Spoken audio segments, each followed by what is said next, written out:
چند وقت پیش دو تا بسته سفارش دادم که تازه به دستم رسید. بیاین بریم با هم بازشون کنیم. خب سه تا وسیله‌ای که گرفتیم اینان و الان باید دونه به دونه براتون توضیح بدم که چی ان و به چه دردی میخورن. تو بسته اول ما یه جاستویچی فرانسه داریم و یه آویز فرانسه. بریم که وصلشون کنیم.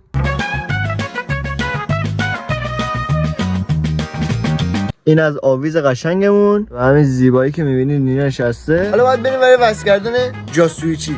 جنس این جاستویچی هایی که فرستاده بود خیلی خوبه و منتها من داخل ماشین پدرم جا گذاشتم و مجبوریم اینو همینجوری به این وصلش کنیم. و اینم به این زیبایی که میبینید خیلی تمیز و قشنگ روی سویچ ما نشست. حالا وقتشه بریم سراغ محصول بعدی که خودم به شخصه خیلی باحال حال کردم. محصول بعدی که میبینیم وانتده که اینو میچسبونی پشت شیشه ماشین و یه نمای خیلی قشنگ میده و نوراش عوض میشه. و اینم از رخکار خفنی که به ماشین میده.